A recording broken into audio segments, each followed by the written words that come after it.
नमस्कार, मैं हूं महक बिश्नोई और आप देख रहे हैं एसएस लोकल लाइव। शुरू करते हैं खबरों का सिलसिला। नजर डालते हैं आज की पहली और खास खबर पर। विधानसभा चुनाव में एक बार फिर से बीजेपी ने शहर विधायक रितेश गुप्ता पर अपना भरोसा जताते हुए उनको फिर से चुनावी रण में उतारा है। वहीं अपनी जीत का दावा करते हुए उन्होंने अपना नामांकन कराया। विधानसभा चुनाव में एक बार फिर से बीजेपी ने शहर विधायक रितेश गुप्ता पर अपना भरोसा जताया है, उनको फिर से चुनावी रण में उतारा है। 2017 में भारतीय जनता पार्टी से रितेश कुमार गुप्ता ने समाजवादी पार्टी के मोहम्मद यूसुफ अंसारी को 3193 वोटों के मार्जिन से हराया था। वहीं एक बार फिर वे चुनावी ताल ठोकने को तैयार हैं। इसी के साथ मुरादाबाद नगर विधानसभा से भारतीय जनता पार्टी के विधायक रितेश गुप्ता ने कलेक्ट्रेट पहुंचकर अपना नामांकन दर्ज कराया। उनके द्वारा बताया गया कि भारतीय जनता पार्टी द्वारा किए गए विकास कार्यों को लेकर जनता में उत्साह देखा जा रहा है और पूरे उत्तर प्रदेश में भारतीय जनता पार्टी की सरकार बन रही है। लगातार हो रहे विकास कार्यों को देखते हुए पूर्ण बहुमत से बीजेपी सत्ता में आ रही है। आज भारतीय जनता पार्टी के प्रत्याशी के रूप में मुरादाबाद की नगर विधानसभा से नामांकन इस चुनाव में क्या और प्राथमिकताएं रहेंगी जो आप 2017 में जब भारतीय जनता पार्टी की सरकार प्रदेश में बनी तो कानून व्यवस्था ध्वस्त थी, भ्रष्टाचार चरम सीमा पे था, विकास कार्य नहीं हुआ था। सरकार बनने के बाद सड़क, बिजली, पानी, शिक्षा, चिकित्सा, कानून व्यवस्था पे आदरणीय मुख्यमंत्री योगी जी के नेतृत्व में भारतीय जनता पार्टी की सरकार ने काम किया। उन्हीं कामों को लेके हम जनता के बीच में जा रहे हैं। जनता का बहुत अच्छा रिस्पांस हमें मिल रहा है। एक लहर भारतीय जनता पार्टी की प्रदेश में चल रही है। मेरे को पूर्ण विश्वास है कि प्रचंड बहुमत के साथ भारतीय जनता पार्टी की सरकार पुनः 2022 में बनेगी। विधायक जी, किससे आप मुकाबला मान रहे हैं? किसी से कोई मुकाबला नहीं है। जनता ने निर्णय ले लिया है, एक तरफा भारतीय जनता पार्टी का चुनाव रहेगा। आपको बता दें कि मुरादाबाद शहर विधानसभा सीट पर उत्तर प्रदेश की महत्वपूर्ण विधानसभा सीट है। 2017 में भारतीय जनता पार्टी ने जीत दर्ज की थी और इस बार मुरादाबाद शहर विधानसभा सीट के परिणाम किस पार्टी के पक्ष में होंगे, ये जनता को तय करना है।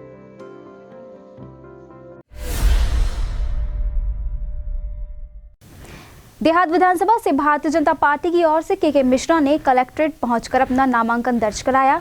मीडिया से मुखातिब होते हुए उन्होंने क्या कुछ बताया, आप भी सुने। देहात विधानसभा से भारतीय जनता पार्टी की ओर से के मिश्रा ने कलेक्ट्रेट पहुंचकर अपना नामांकन दर्ज कराया। मीडिया से मुखातिब होते हुए उन्होंने बताया कि देहात विधानसभा में मल्टी स्पेशलिस्ट हॉस्पिटल की बहुत बड़ी समस्या है, जिसको लेकर उनका प्रथम मुद्दा एक ऐसा हॉस्पिटल बनाने का है जिससे गरीबों को फायदा हो सके और गरीब वहां इलाज करा सके। विधानसभा 27 मुरादाबाद ग्रामीण से आज भारतीय जनता पार्टी के उम्मीदवार के रूप में आज मैंने अपना नामांकन दाखिल किया है। क्या चुनावी मुद्दे रहेंगे? चुनावी मुद्दा मेरे क्षेत्र में सबसे प्राथमिकताओं में मैं एक मल्टी स्पेशलिटी हॉस्पिटल का निर्माण कराना चाहता हूँ और क्षेत्र का विकास कराना चाहता हूँ और एक बहुत आधुनिक स्टेडियम बनाना चाहता हूँ जिससे स्वस्थ भारत का निर्माण हो सके। जी, आपने भ्रमण किया क्षेत्र में, क्या क्या समस्या देखी आपने जो आप जीतने के बाद सबसे पहला प्राथमिकता से? मैंने वही प्राथमिकता बताई है अपनी, जो मैंने प्राथमिकता बताई है उन्हीं की आवश्यकता है कि क्षेत्र का विकास हो, एक अस्पताल का निर्माण हो, मल्टी स्पेशलिटी अस्पताल का निर्माण हो और एक बहुत बड़ा स्टेडियम बनाया जाए जिससे कि स्वस्थ भारत वहाँ से निकल सके। अपना कॉम्पिटिटर किनको मानते हैं? मेरा कोई कॉम्पिटिटर नहीं है। विजय सुनिश्चित करने के लिए ही मैं चुनाव लड़ रहा हूँ। जनता से क्या अपील करेंगे? जनता से यही अपील कि 14 तारीख को के मिश्रा को ना भूलें और कमल के फूल को ना भूलें। ठीक है। अब देखना ये होगा कि चुनावी जंग में किसकी जीत होती है और किसकी हार। मुरादाबाद को समाजवादी पार्टी का गढ़ माना जाता है, लेकिन टिकट बंटवारे को लेकर यहां समाजवादी पार्टी के दिग्गज नेता बगावत पर उतरे हुए हैं। वहीं हाजी इकराम कुरैशी का टिकट काटकर मोहम्मद नासिर कुरैशी को प्रत्याशी घोषित कर दिया गया, जिसके बाद से ही हाजी इकराम कुरैशी बगावत पर उतर आए हैं। उत्तर प्रदेश के मुरादाबाद को समाजवादी पार्टी का गढ़ माना जाता है, लेकिन टिकट बंटवारे को लेकर यहां समाजवादी पार्टी के दिग्गज नेता बगावत पर उतरे हैं। अखिलेश सरकार में दर्जा प्राप्त मंत्री रहे और मुरादाबाद देहात विधानसभा के मौजूदा विधायक हाजी इकराम कुरैशी टिकट न मिलने से नाराज होकर बगावती तेवर दिखाने शुरू कर चुके हैं। समाजवादी पार्टी ने मुरादाबाद देहात सीट से मौजूदा विधायक हाजी इकराम कुरैशी का टिकट काटकर मोहम्मद नासिर कुरैशी को प्रत्याशी घोषित कर दिया है, जिसके बाद से हाजी इकराम कुरैशी बगावत पर उतर आए हैं। वहीं हाजी इकराम कुरैशी ने अपने कार्यालय पर एक जनसभा को संबोधित करते हुए पार्टी द्वारा उम्मीदवार बनाए गए हाजी नासिर कुरैशी पर गंभीर आरोप लगाए। उनके द्वारा बताया गया कि 28 साल से वो समाजवादी पार्टी को अपना खून पसीना दे रहे हैं, परंतु समाजवादी पार्टी ने आज उनको पार्टी के टिकट से नदारद कर दिया, जिस पर उनके प्रशंसकों और कार्यकर्ताओं में रोष है। जब चुनाव को लेकर उनसे बात की गई तो उनके द्वारा बताया गया कि जो हमारी टीम का फैसला होगा वो उस पर अमल करेंगे। अब ये देखिए, पैसे वैसे का तो मैं किसी का आकलन नहीं कर सकता। मैं अपने आप को कह सकता हूं कि मैं गरीब हूं, और गरीब इसलिए हूं कि जनता से प्यार करता हूं, सादगी में जिंदगी गुजारता हूं। दलाली नाम की चीज मेरे पास नहीं है। मैंने अपने 28 साल जनता को दिए हैं। मैं गरीब हूं, इतना मैं कह सकता हूं। मैं फकीर हूं, फकीराना अंदाज में सियासत को इबादत की तरह करता हूं। मुझे किसी के पैसे से कोई लेना देना नहीं। कहां से इकट्ठा हुआ, कैसे इकट्ठा हुआ, ये सरकारों के सोचने का। अच्छा, आखिर क्या वजह, क्या बिजनेस है, क्या कहना? बता तो रहा हूं, कुछ दलालों ने अखिलेश जी को गुमराह किया, पैसा खाकर मेरा टिकट कटवा दिया। अखिलेश जी का इसमें कहीं कोई फॉल्ट नहीं है। अखिलेश यादव जी हिंदुस्तान के सबसे ईमानदार नेता है। मैं इसमें कहने में कहीं नहीं चूकूं। अब ये बोली लगी हो या न लगी हो, ये पूरी जनता जान रही है। अच्छा है, अगर पुनर्विचार नहीं होता मेरे है जैसे आदमी का यार, जो 18 घंटे जनता की खिदमत करता हो, मेरे जैसे आदमी का टिकट कट जाना बिना बोली के थोड़े कट जाएगा। हाई जी, अगर पुनर्विचार नहीं हो पाता है तो आप चुनाव लड़ेंगे? जो 11 लोगों की कमेटी तय कर देगी। इस तमाम जनता की राय 11 लोगों ने ले ली और लिख ली है। बबली वकील साहब उसके अध्यक्ष हैं। जो कमेटी फैसला करेगी वो फैसला, जो पब्लिक तय करेगी वो करेंगे हम। सही बात। अभी कोई जजमेंट लिया किसी पार्टी में जाने का? पार्टी, सारी पार्टियां ऑफर दे रही है, लेकिन हमने अभी किसी को भी एक्सेप्ट नहीं किया है। हमने इस जनता की मांग को 11 लोगों के सामने रख दिया। 11 लोगों की कमेटी जो फैसला करेगी वो हमें स्वीकार हो। ठीक। वहीं अब देखना ये होगा कि समाजवादी पार्टी के उम्मीदवार बगावत करते हैं, समाजवादी पार्टी में ही रहते हैं या क्या करते हैं। काट विधानसभा से कमाल अख्तर कलेक्टर परिसर में अपना नामांकन दर्ज कराने पहुंचे, जहां पर पहुंचकर कमाल अख्तर द्वारा अपना नामांकन दर्ज कराने के बाद मीडिया से क्या कुछ कहा, आप भी सुने। सपा ने मुरादाबाद की कांट विधानसभा सीट पर इस बार अमरोहा के रहने वाले पूर्व मंत्री कमाल अख्तर को अपना प्रत्याशी बनाया है।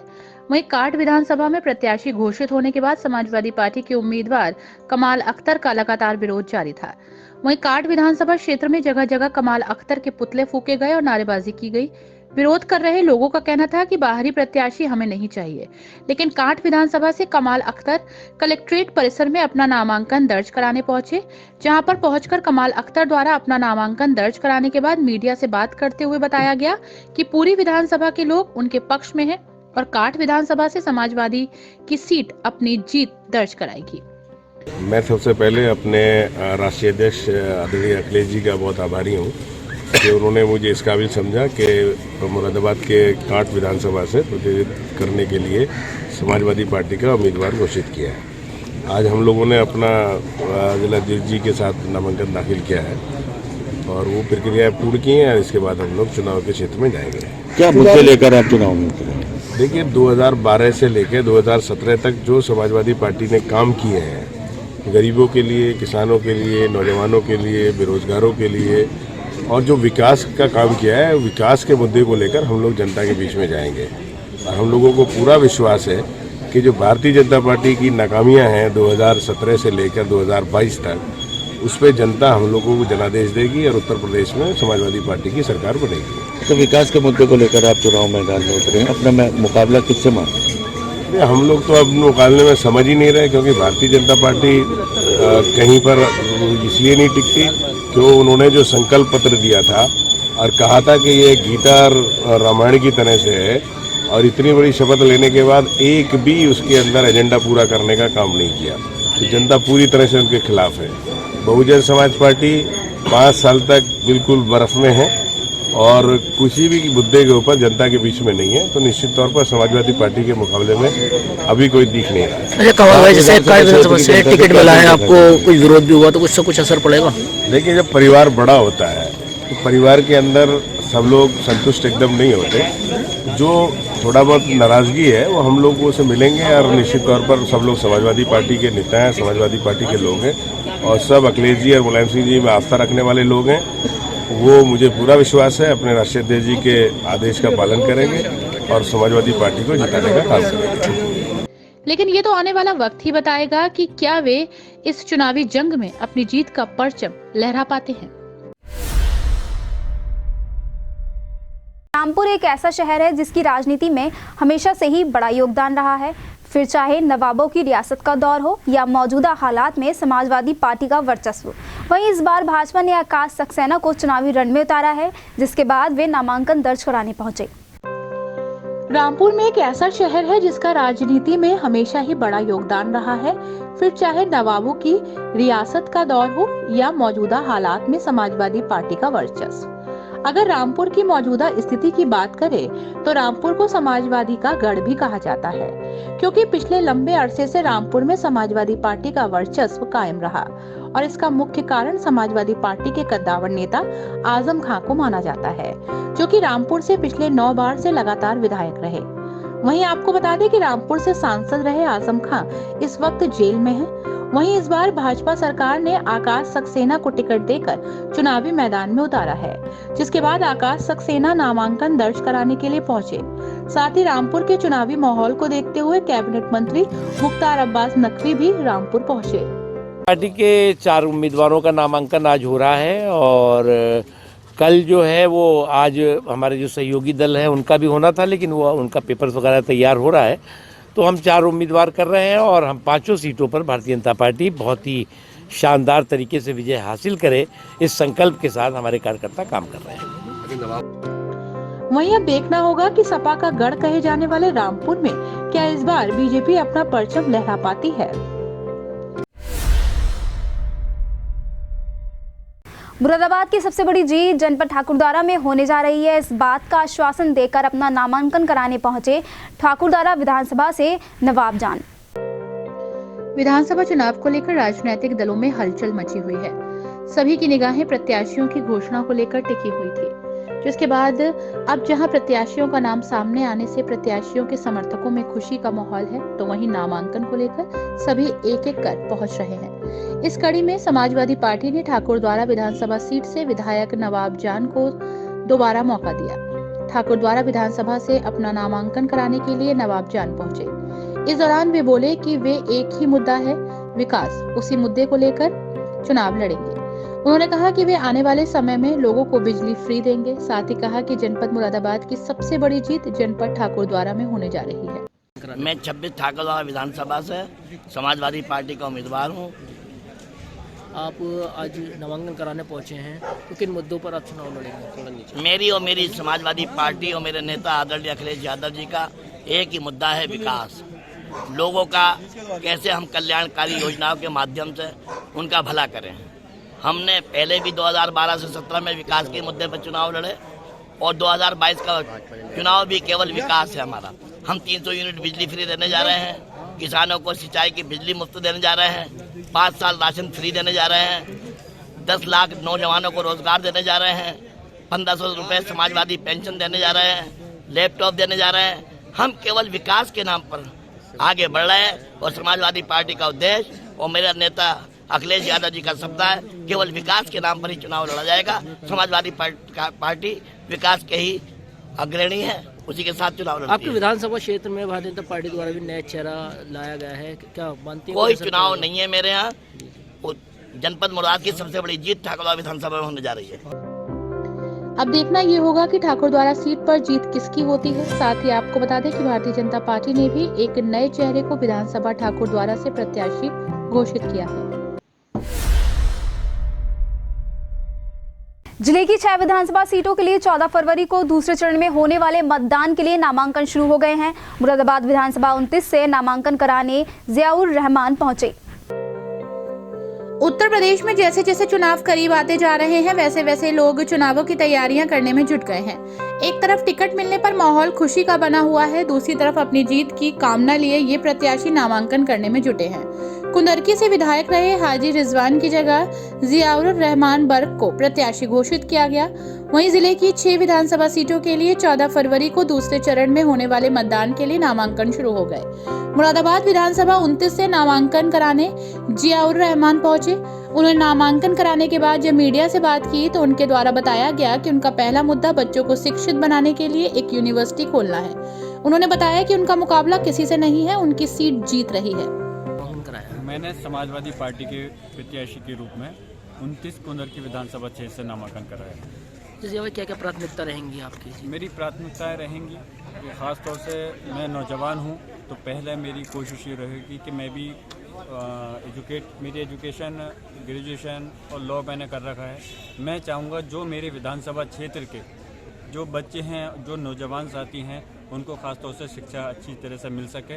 उनके लिए जो भी कॉलेज वगैरह की जहाँ ज़रूरत होगी, मेरा पूरा प्रयास रहेगा सबसे पहले मैं वहाँ पर के कॉलेज को बनवा सकूँ। उसके साथ साथ हेल्थ व्यवस्था, स्वास्थ्य व्यवस्थाएं बहुत ख़राब हैं, क्योंकि सब अमीर व्यक्ति तो अपना इलाज अच्छे से अच्छे हॉस्पिटल में करा सकते हैं, लेकिन हमारे देश प्रदेश के अंदर जो लोग हैं वो बहुत ज़्यादा बड़ी तादाद में तबका जो है वो गरीब परिवार से ताल्लुक़ रखते हैं, तो और वो जब सरकारी हॉस्पिटल में जाती हैं तो उनको वो सुविधाएं नहीं मिल पाती और धक्के खाने पड़ते हैं। मेरा प्रयास रहेगा कि मैं हॉस्पिटल जहां ज़रूरत हो उसको नए बनवा सकूं और जहां पुराने हैं उनको उनकी व्यवस्थाएं को सही कराऊं। और एक ख़ास तौर से स्टेडियम मैं चाहता हूं कि यहाँ के विधानसभा के लोगों के लिए, नौजवान साथियों के लिए एक स्टेडियम इंशाल्लाह बनवाने का मेरा पूरा प्रयास होगा कि मैं एक स्टेडियम बनवाऊँ, जिससे कि वो अपना हुनर उनका आप बाहर निकल सके और वो अपने आने वाले वक्त के अंदर पूरे प्रदेश और देश में हमारी कुंदरकी विधानसभा और जिले मुरादाबाद का नाम हो सके। अच्छा जी, वहीं अब देखना ये होगा कि ऊंट किस करवट बैठता है।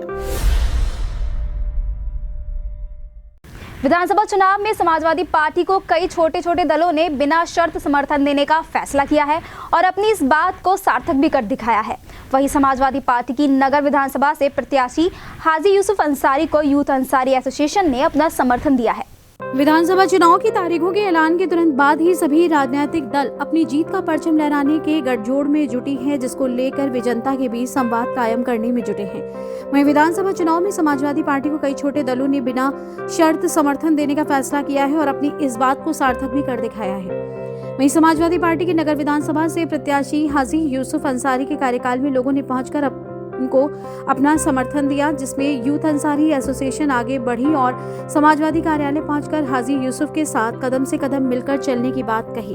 साथ ही अपना पूरा समर्थन देने को कहा और उनके द्वारा बताया गया कि पूरी अंसारी बिरादरी अपना समर्थन नगर विधानसभा प्रत्याशी को देती है और पिछले 1 वर्षों से ये समाज सेवा का काम कर रही है, लगातार समाज सेवा में लगी हुई है। मेरा नाम मोहम्मद फैयाज हुसैन अंसारी है। यूथ अंसारी एसोसिएशन का संस्थापक अध्यक्ष हूँ।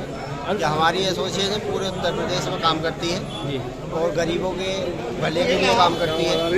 और हमारी एसोसिएशन की एक बैठक की गई, जिसमें आज हमने हाजी यूसुफ अंसारी साहब को और समाजवादी पार्टी को हमारी एसोसिएशन ने अपना समर्थन दिया है। और हम ये सभी लोगों से अपील करते हैं कि ज़्यादा से ज़्यादा समाजवादी पार्टी को वोट दें और हमारे शहर विधानसभा 28 से हाजी यूसुफ अंसारी साहब को विजयी बनाएं। वहीं अब देखना ये भी होगा कि इस चुनावी रण में किसकी जीत और किसकी हार होती है।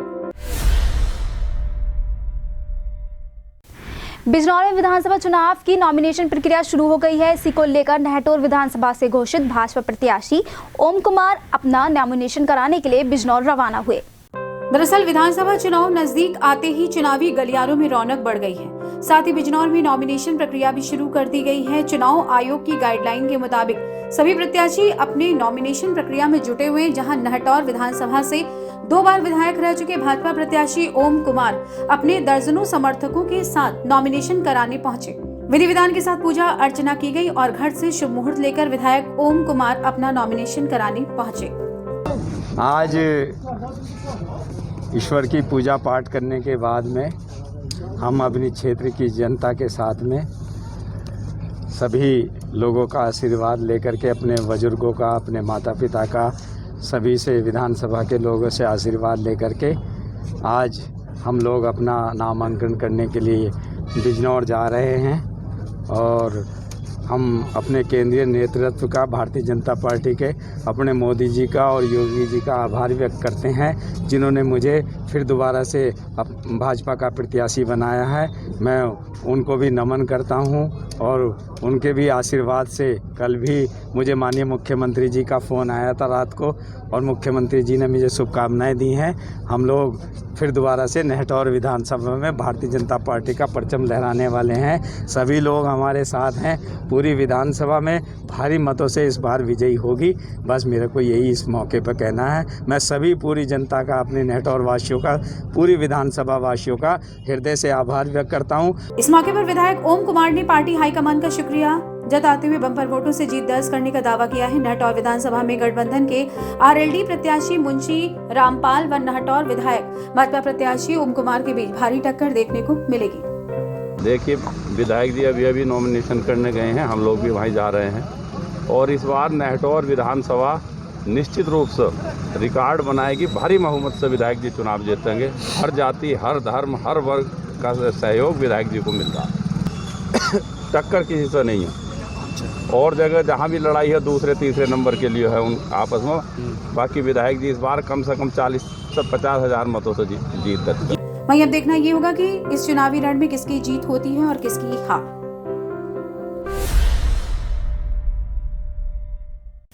जैसे जैसे चुनाव करीब आ रहे हैं वैसे वैसे ही नेताओं का पार्टी बदलने का सिलसिला जारी है।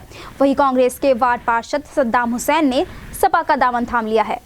जैसे जैसे चुनाव करीब आ रहे हैं वैसे ही नेताओं का पार्टी बदलने का सिलसिला लगातार चल रहा है। लगातार हो रही फेरबदल और उलट पुलट में राजनीति का ऊंट किस ओर बैठेगा ये कोई नहीं जानता, परंतु लगातार विधायक बागी हो रहे हैं और नेता पार्टी छोड़ दूसरी पार्टी की सदस्यता ग्रहण कर रहे हैं। ऐसा ही हुआ कांग्रेस के वार्ड पार्षद सद्दाम हुसैन के साथ, जहां उन्होंने समाजवादी पार्टी ज्वाइन कर ली और समाजवादी पार्टी के लिए वोट मांगते नजर आए।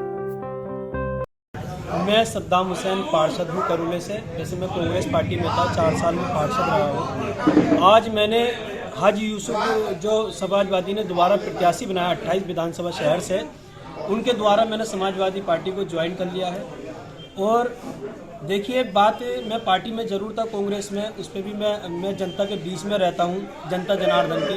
किसी भी वार्ड की जनता हो, जो मजलूम होते हैं, कमज़ोर लोग होते हैं, जो किसी के साथ अगर जास्ती होती है, मैं जिस लायक भी हूँ, जैसा भी हूँ, मैं उस जो परेशान लोग होते हैं उनके साथ खड़ा रहता हूँ। क्या कारण रहा पार्टी छोड़ने का? पार्टी छोड़ने का कोई कारण नहीं था। आज हमारे ये हाजी यूसुफ अंसारी साहब जो है क्षेत्र में हमारे घूम रहे थे, तो मैं किसी भी आदमी का, मेहमान का जो है इसका इस्तकबाल किया जाता है। हमने बुलाया, कुछ फोटो मेरे वायरल हो गए थे तो मुझे कांग्रेस पार्टी ने निष्कासित कर दिया था। तो इस वजह से अब जब मैंने जो है आज बिल्कुल फैसला ले लिया है कि मैं समाजवादी पार्टी को ही, पहले भी मैं समाजवादी पार्टी में था, मैं किसी कारण में चला गया था कांग्रेस में, तो अब मैं फिर दोबारा से समाजवादी पार्टी को आज मैंने दोबारा ज्वाइन किया है। जैसे जैसे विधानसभा चुनाव नजदीक आ रहे हैं उसके बाद प्रशासनिक मशीनरी के साथ पुलिस भी चुनाव को शांतिपूर्वक कराए जाने के लिए सक्रिय हो गई है। वहीं भोजपुर में पुलिस बल के साथ फ्लैग मार्च किया गया। जैसे जैसे विधानसभा चुनाव नजदीक आ रहे हैं उसके बाद प्रशासनिक मशीनरी के साथ पुलिस भी चुनाव को शांतिपूर्वक कराए जाने के लिए सक्रिय हो गई है। प्रशासन ने जहां राजनेताओं के होर्डिंग्स हटवाए, वहीं थाना भोजपुर प्रभारी हिमांशु चौहान व सिरस्वा दोराहा पुलिस चौकी प्रभारी रियाज हैदर ने खुद पुलिस बल और सीआरपीएफ के साथ थाना क्षेत्र में फ्लैग मार्च किया। इस दौरान थाना प्रभारी हिमांशु चौहान ने लोगों से कानून व्यवस्था को बनाए रखने में सहयोग करने और आमजन को भयमुक्त होकर मतदान करने की अपील की। पुलिस ने वाहनों को भी चेक किया और कोरोना वायरस को लेकर भी लोगों को जागरूक किया। उन्होंने कहा कि जिले में आचार संहिता का उल्लंघन किसी भी सूरत में ना हो पाए और विधानसभा चुनाव निष्पक्ष व पारदर्शिता के साथ कराया जाए। यदि किसी व्यक्ति द्वारा चुनाव आयोग के दिशा निर्देशों का उल्लंघन करना पाया गया तो उसके खिलाफ तत्काल कठोरतम कार्रवाई की जाए। वरिष्ठ पुलिस अधीक्षक के निर्देशन में अपराध नियंत्रण को लेकर जिले के विभिन्न थाना क्षेत्र में वाहन जांच अभियान चलाया गया। भोजपुर थाने में पुलिस बल के जवानों के साथ वाहन जांच अभियान चलाया गया। वहीं महेशपुर थाना क्षेत्र सिरसवा दौराहे पर वाहनों की जांच की गई। वाहन जांच अभियान के क्रम में वाहनों से संबंधित आवश्यक कागजातों, हेलमेट तथा डिक्की आदि की जांच की गई। इस संबंध में जानकारी लेने पर हिमांशु चौहान ने जानकारी देते हुए बताया कि आपराधिक गतिविधियों पर अंकुश लगाने को लेकर थाना क्षेत्र में वाहन जांच अभियान चलाया गया है। इस दौरान सभी बाइक एवं अन्य वाहनों की सघन जांच की गई। वाहनों का आवश्यक कागजात, हेलमेट के अलावा डिक्की की तलाशी ली गई। इन चेकिंग अभियान से वाहन चालकों में हड़कंप मचा रहा। इस संबंध में थाना प्रभारी ने बताया कि वरीय पदाधिकारी के निर्देश पर वाहन चेकिंग अभियान चलाया गया है। इस दौरान दर्जनों वाहनों की जांच एवं डिक्की की तलाशी ली गई। मौके पर पुलिस चौकी सिरसवा दोराहा प्रभारी भी मौजूद थे। मौके पर 2 पहिया वाहन सवार लोगों को हेलमेट जरूर पहने, मास्क लगाने व एक से ज्यादा वाहन में सवार नहीं होने को लेकर भी जागरूक किया गया। जिनके पास वाहन से संबंधित कोई कागजात, ड्राइविंग लाइसेंस, मास्क, इंश्योरेंस आदि नहीं मिला, वैसी गाड़ियों को रोक कर रखा गया तथा कागज लाकर दिखाने के उपरांत ही हिदायत देकर उन्हें छोड़ा गया। आरएसडी एकेडमी राष्ट्रीय मतदाता दिवस पर विभिन्न कार्यक्रमों का आयोजन किया गया, जिसमें सर्वप्रथम राष्ट्रीय मतदाता दिवस पर पोस्टर और भाषण प्रतियोगिता का आयोजन किया गया। आरएसडी एकेडमी में राष्ट्रीय मतदाता दिवस पर विभिन्न कार्यक्रमों का आयोजन किया गया, जिसमें सर्वप्रथम राष्ट्रीय मतदाता दिवस पर पोस्टर और भाषण प्रतियोगिता का आयोजन हुआ, जिसमें आरएसडी एकेडमी के निदेशक डॉक्टर विनोद कुमार ने राष्ट्रीय मतदाता दिवस की बधाई देते हुए कहा कि आज उन युवाओं के लिए सम्मान का दिन है जो इस वर्ष वोट डालने के लिए जाएंगे और देश की प्रगति में अपना योगदान देंगे। तो वहीं आरएसडी एकेडमी की निदेशिका डॉक्टर जी कुमार ने NCC cadets, scout guide, MSS के स्वयं सेवकों को प्रेरित करते हुए मतदान क्यों करना चाहिए, ये देश हित और जनहित के लिए किस प्रकार लाभदायक है, इससे अवगत कराया। कार्यक्रम का संचालन कर रहे डॉक्टर मयंक शर्मा ने सभी को अधिक से अधिक मतदान करने के लिए अनुरोध किया और आज का मतदान आने वाले जीवन का सम्मान है, क्योंकि हमारा वोट देश की प्रगति के लिए बहुत महत्व रखता है। एनसीसी प्रभारी लेफ्टिनेंट कुमारी सुखरानी ने राष्ट्रीय मतदान दिवस पर पोस्टर और भाषण प्रतियोगिता का आयोजन कराया, जिसमें अधिक से अधिक छात्रों ने भाग लिया और वोट कराने के लिए प्रतिज्ञा ली। मतदाता दिवस मना रहे हैं। राष्ट्रीय मतदाता दिवस पर आरएसडी एकेडमी में NCC cadet, scout guide, rover rangers और एनएसएस के स्वयं सेवकों के बीच पोस्टर प्रतियोगिता व भाषण प्रतियोगिता का आयोजन किया गया। आप देख रहे हैं जिसमें इन्होंने बच्चों ने विभिन्न प्रकार के बहुत अच्छे पोस्टर बनाए हैं। पोस्टर में एनसीसी की जूनियर विंग में भूमिका गुप्ता ने प्रथम स्थान और एनसीसी की सीनियर विंग में उन्नति शर्मा ने प्रथम स्थान प्राप्त किया है। हमारा मेन उद्देश्य ये है कि अधिक से अधिक लोग वोट डालें और हमारे देश हित और जनहित में अपना योगदान दें। पोस्टर प्रतियोगिता में एनसीसी की जूनियर विंग में भूमि गुप्ता प्रथम और सीनियर वर्ग की उन्नति शर्मा ने प्रथम स्थान प्राप्त किया।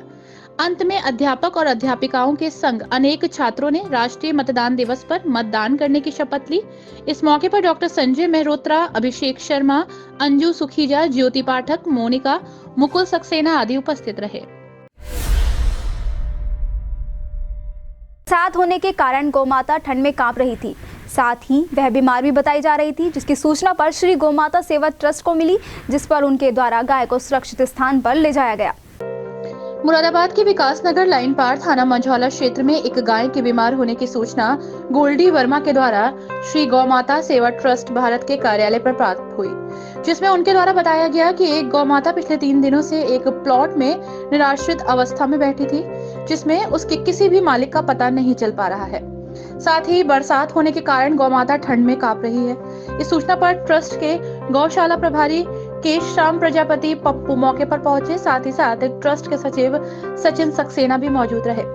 गाय को देखकर लग रहा था कि वो किसी ऊंचे प्लॉट पर चढ़ गई है, जिससे उसे उतरने में असमर्थ होने के कारण वो नहीं उतर पाई, जिसमें पीछे पैर में चोट होने के कारण वो चलने में भी असमर्थ थी।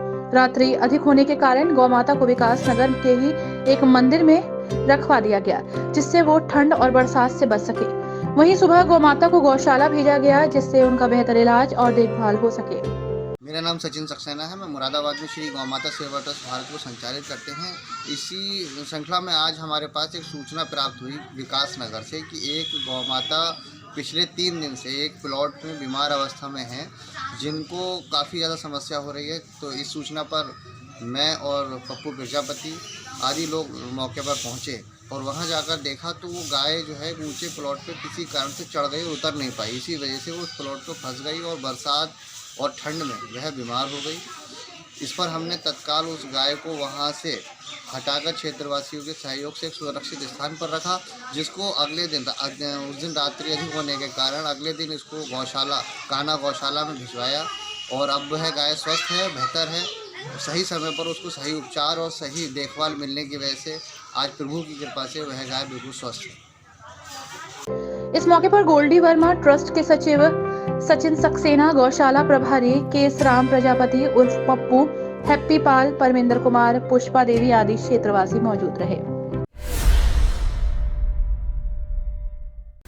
देखें इस खबर में कि किस तरह से जंगल में रहने वाला गीदड़ अचानक एक दुकान में घुस गया और उसके बाद क्या कुछ हुआ, दिखाते हैं आगे खबर में। बच्चा है बच्चा मंगा रहे हो तो गया बच्चा है। आपने इस जानवर को अक्सर जंगल में देखा होगा, लेकिन ये गीदड़ अचानक से एक दुकान में घुस गया और फिर उसके बाद इलाके में हड़कंप मच गया। साथ ही इस पर काबू पाने के लिए आसपास के लोगों ने घंटों डंडों के सहारे इसे रोकने का प्रयास किया। दरअसल ये तस्वीरें मुरादाबाद के थाना कोतवाली क्षेत्र के मंडी चौक अंतर्गत एक सर्राफा दुकान से सामने आई हैं, जहां अचानक गीदड़ घुस गया और दुकान में घुसकर उसने जमकर उत्पात मचाया, जिससे डर कर दुकानदारों ने अपने शटर बंद किए और उन्होंने तुरंत पुलिस को सूचना दी। पुलिस मौके पर पहुंची और पुलिस ने वन विभाग के कर्मचारियों को बुलाकर रेस्क्यू ऑपरेशन चलाया और सफलतापूर्वक रेस्क्यू कर लिया गया। वहीं अचानक इस तरह गीदड़ के आने की खबर से लोगों में चर्चा का विषय बन गया। योगी सरकार के राज में भी महिला को न्याय नहीं मिल रहा है। पुलिस प्रशासन द्वारा किसी भी प्रकार की कोई मदद नहीं की जा रही है। कुछ ऐसा ही हुआ भोजपुर के मजरा निवासी पिंकी देवी के साथ। योगी सरकार के राज में भी महिलाओं को न्याय नहीं मिल रहा। पुलिस प्रशासन द्वारा किसी भी प्रकार की कोई मदद नहीं की जा रही है। जिला मुरादाबाद के थाना भोजपुर में मजरा निवासी पिंकी देवी पत्नी शिव कुमार ने अपने पति द्वारा दूसरी शादी किए जाने पर एक ज्ञापन जिलाधिकारी को सौंपकर न्याय की गुहार लगाई है। भोजपुर अंतर्गत मजरा निवासी पीड़िता अपने 2 माह की बच्ची को लेकर कलेक्ट्रेट पहुंची और वहां पहुंचकर एसएसपी से गुहार लगाते हुए कहा कि उसका पति शिव कुमार पुत्र खानचंद्र निवासी लालपुर बहराइच थाना भगतपुर का रहने वाला है। वहीं प्रार्थनी को धोखा देकर हिंदू विवाह अधिनियम का उल्लंघन करते हुए अपनी भावनाओं को पूरा करने के उद्देश्य से दूसरा विवाह पूजा निवासी नकली पटवारी के साथ कर लिया और उसको मार पीट कर उसके बच्चे के साथ उसे घर से निकाल दिया, जिसका मुकदमा भगतपुर थाने में दर्ज कराया गया था। लेकिन उसका पति, जो कि एक शूद्र व्यक्ति है, उसने पुलिस से सांठगांठ कर ली और पुलिस ने भी गिरफ्तारी आरोपी की नहीं की। जिसके बाद 24 जनवरी 2022 की शाम आरोपी शिव कुमार और उसके भाई भोजपुर, जहां पीड़िता अपनी बहन के घर रह रही थी, वहां पहुंचे और मुकदमा वापस लेने के लिए धमकाया। अब ने दूसरी शादी कर ली नाबालिग लड़की से। कहाँ के निवासी हो आप? ग्राम लालपुर बराई, थाना भगतपुर। आपके पति का नाम क्या है? शिव कुमार। शादी कहाँ से हुई थी आपकी? मेरे गांव का नाम मोहनपुरा है, मेरे ससुराल लालपुर बराई की है। रीति रिवाज के मुताबिक मेरी शादी की गई। मेरी शादी को अभी 1.5 साल हुआ है। मेरे पति ने दूसरी शादी कर ली नाबालिग लड़की से और मुझे मार पीट के घर से निकाल दिया। क्या आपकी घटना है ये?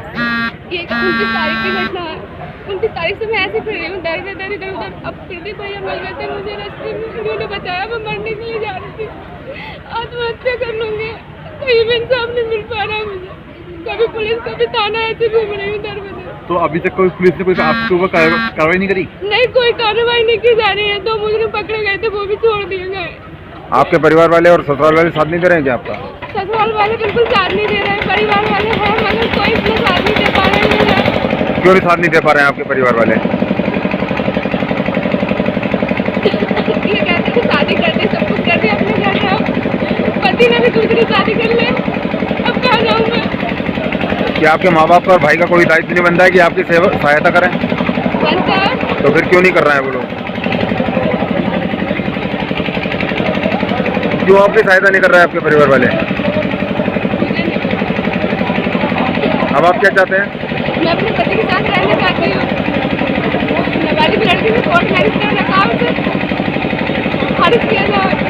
आपने इसकी शिकायत अभी तक कहाँ की है? भगतपुर थाने में की है, कोई कार्रवाई नहीं। तो पुलिस ने अभी तक कुछ करा नहीं है, एक्शन नहीं लिया है? नहीं, कोई एक्शन नहीं लिया। मेरे साथ चलो देखना है कि पीड़िता को न्याय कैसे मिलता है।